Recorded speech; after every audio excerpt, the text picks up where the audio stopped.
Welcome back. This is the Premier League preview show on Citi TV. A couple of your comments.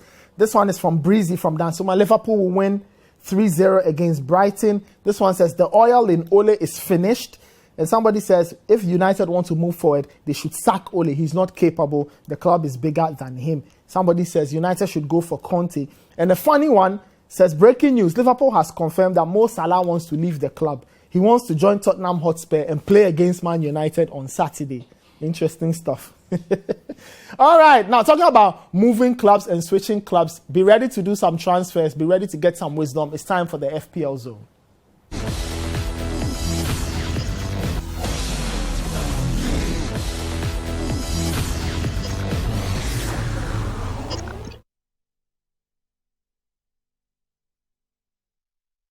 Welcome. This is the FPL zone on the Premier League preview show, and the man is back. The institution is in the building. The Oracle is in the chair. Hello.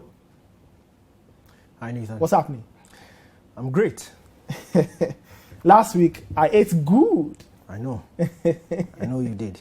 And I'm happy for you. But this week I need to eat more. Of course. With fantasy, you never stop eating. You can never get too satisfied. Because those behind you are constantly on your neck. Yeah, 3 players I have this week. 2 are defenders. 1 is a midfielder. Okay. First one is Tony Rudiger. Chelsea. They go away against Newcastle, who are struggling. We know Newcastle are struggling for goals. And at the same time, Chelsea have a fantastic defense. They are keeping clean sheet after clean sheet. And it's going under the radar. Now, defenders this season are, and I'm going to use the phrase again, going under the radar. They are scoring a lot of points, but not a lot of people are paying attention to them. Most people are paying attention to the midfielders and the forwards, of course. But with Rudiger, he's got just 5.8 million. And I'm saying this because I'm comparing him to forwards and midfielders also. 5.8 million. With the rates that Chelsea are keeping clean sheets, he's guaranteed almost 6 points every game week because of 2 points for appearance and 4 for a clean sheet. And he's churning out a lot of bonus points also because of his attacking contribution. He moves the ball a lot, completes a lot of passes. So that also adds up to his bonus numbers, and it makes perfect sense. Last week like this, he got an assist plus a clean sheet. He had 11 points in total, 45 points for a defender. He's third in terms of fantasy ranked defender. So he's somebody, if you don't have in your team, he's somebody you should get because guaranteed clean sheets almost every other game week, which is very hard to come by in Fantasy League. The next player is Joao Cancelo, Manchester City's Joao Cancelo. They are at home this time around. They face Crystal Palace. 6.4. He's kind of expensive for a defender. But again, I'm comparing him with midfielders and forwards also. And with 51 points, he's actually tied as a best scoring defender in Fantasy League alongside Trent Alexander-Arnold, who is about 7.5 million. So you look at that comparison, he's almost $1 million cheaper than Trent Alexander-Arnold, but has the same points as him. Of course, Man City are also doing well with their clean sheets. And Cancelo going forward is a real asset. He has assists in him, he has goals in him, he has the passes behind the assist, of course, which for defenders in Fantasy League adds up to a lot of bonus points. So he's somebody you should have in your team, of course, if you are building that solid base in defense. Either he or Rudiger you should have. And of course, with this weekend, the kind of fixtures that they both have. Cancelo facing Crystal Palace at home, where Man City have been brilliant at home this season. I think they've kept about 4 clean sheets at home this season. Expect them to add on to that this weekend. And of course, the captain pick for the week, no prices for guessing, is Mohamed Salah. In fact, if you can leave the captain's armband on him for the rest of the season, it won't be a bad decision at all. You can trust me on that. A hat-trick against Man United last week in a game which was on paper was expected to be a tough encounter. A lot of people spoke about his scoring record against Man United not being too impressive, especially at Old Trafford. He came back, bagged an assist plus a hat-trick in that. At home against Brighton is another juicy, of course, fixture. Brighton, they conceded 4 against Man City last week. And with Liverpool's form this season, remember that they haven't scored less than 3 goals in any game this season in all competitions. They are that good going for it. Ruthless, very lethal. And of course, Mohamed Salah is the one leading that line. He already has 107 points. We are now in game week 10. So you can 10. strike the average. It's just over 10 point something points in every week. Just shows you how good he is as a player and how much of an asset he is as a fantasy league player. Of course, his price has already jumped to 12.9, and it makes perfect sense because when you compare it to his closest rivals, 12.9. Yeah, you compare it to his closest rivals in Harry Kane, Cristiano Ronaldo, Kevin De Bruyne, and Lukaku. He's miles ahead of them. You look at Ronaldo's average points for a week.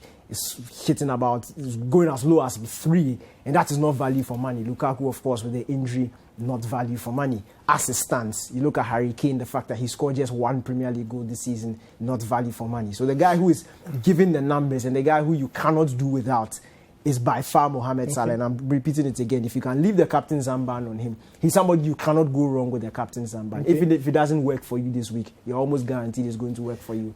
You mentioned value for money. There are those who are wondering, is it time to get rid of Ronaldo and use those funds to acquire other pieces in one's fantasy league team? Yeah, last week I advised that you take Ronaldo out of your team, and clearly we saw what happened. He had 1 point, the yellow card, no goal, no assist, blanked in that game. 1 point for somebody who's costing you 12.7 million makes no sense at all.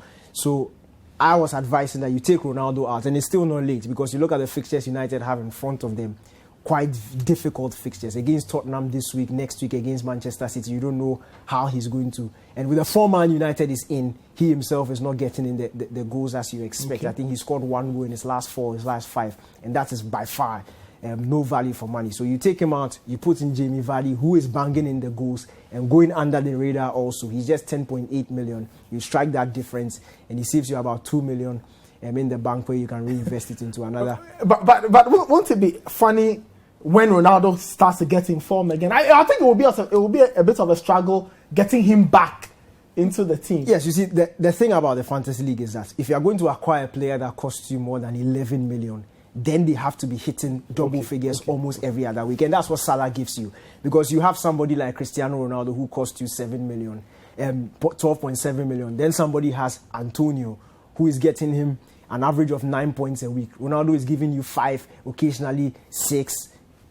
You could save a whole 4 million and reinvest it in other areas of your team. So, of course, when you have a player like Ronaldo, Lukaku, Harry Kane, or in fact, Ronaldo, Lukaku, and Harry Kane and Kevin De Bruyne, who, of course, now is being rotated in that Man City team, as it stands, they are not value for money. You need to go for guys who are getting you the goals like Vardy and Salah. All right, Oracle, just stay with me. Let's have a look at the fixtures for match week 10. Let me try and squeeze some predictions out of the Oracle before we leave.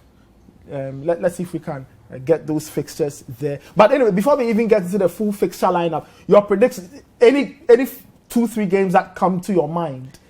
Of course, you know the one that will pop up first is the Tottenham Hotspur game against Man United.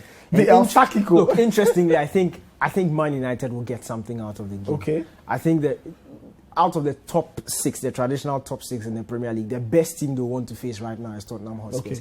And Spurs don't possess that the quality in the right areas to hurt Man United. If you look at the teams that are beating Man United, they are teams whose attacks are a bit quicker and they build with more pace. Tottenham Hotspur a bit slow, and I don't think they will punish the Man United defense as much as you expect them to. But of course, with the absence of Pogba, and we've seen Pogba's influence in the Man United team at the new White Hart Lane Stadium over the past 2 seasons. He's been the deciding factor, and I think that may come and hurt United a bit. But anything but a draw for Man United, and I'll be surprised. For the Leicester City Arsenal game, that's actually the game I'm looking forward to, because these are 2 teams that are slowly beginning to get back on form. But I think with Vardy, Leicester City are favourites. Okay, all right. Any other game that tickles your fancy? Man City will win. Liverpool will win. Chelsea maybe could draw points. I don't know. But in as much as Newcastle don't do too well, I just feel there might be a shock. And that shock will come because of Chelsea's inability to score. Not that Newcastle will be able to punish them at the back. Okay, all right. Thank you very much. Let's have a look at the fixtures for match week 10. Those are the games we will be or you will be enjoying over the weekend. We've got 3 live games on Saturday and 2 live games on Sunday. So we start the coverage on Citi FM 97.3 with Leicester City versus Arsenal. That's the first game of the day. That's at 11:30. And then there's Burnley versus Brentford, Liverpool, Brighton, Manchester City, Palace, Newcastle versus Chelsea, Watford versus Southampton, and Spurs versus Man United. That game is on Saturday at 4:30 p.m. Ghana time. They say whoever loses could probably be out of a job. We'll see if Solskjaer can stay in the job and await what happens in subsequent games. And then on Sunday, there's Norwich versus Leeds. There's Aston Villa versus West Ham also on Sunday. Monday night is that game between Wolves and Everton. Bruno Lage at home. His Wolves team will be facing Everton and Rafa Benitez. They are the traveling side. Let me go through some messages and then we'll call it a day. This message is from Osemenu, aka Sentence from Kumasi. Oh man. This one says, no matter the scoreline tomorrow, Ole will stay till he plays Chelsea. So we get our fair share of the 3 points. Okay, Bra Pope in Prestia Sankofa. This one says, Arsenal is winning by 3-1. This one says, Liverpool will win 3-0. I've read that. The oil in Ole is finished and Old Trafford is dark. Says Ole should go. Ima from Medina. I've read this one already. That says Man United should sack Ole. He's not competent. This one says United should go for Conte. I've read Zico's breaking news message on Mo Salah. And then Gideon from Takrade, he seems to have a bit of a problem. He says, I think you have been unfair to Chelsea fans. Last week you previewed all the matches except that of Chelsea. And this week you've done the same thing. No, yeah, but I mean, Chelsea are playing Newcastle. It's not, I mean, we can't preview all the games. But anyway, we'll be previewing Chelsea games as we go along. Gideon versus Takrade. Thank you for that particular message. Anyway, that's our show. Many thanks for watching. We had the Oracle giving us the FPL zone earlier. You heard from Elike Mavotri and Sydney Antonio breaking the games down and giving expert analysis on what to expect this weekend. Like I keep saying, the games are live on radio on Citi 97.3 FM. So tune in from Saturday from 11 and enjoy the best of football on Saturday and on Sunday as well. My name is Nathan Kwal. Many thanks for watching. It's been fun bringing you the show. Big shouts to production, everybody who helped make it happen. Lights, sound, camera, floor, directors, producers, everybody. Thank you so much. We do it again next Friday. Do take care. Have a safe weekend. Keep watching Citi TV. 30 minutes is up next. Do stick and stay. We'll catch you next Friday.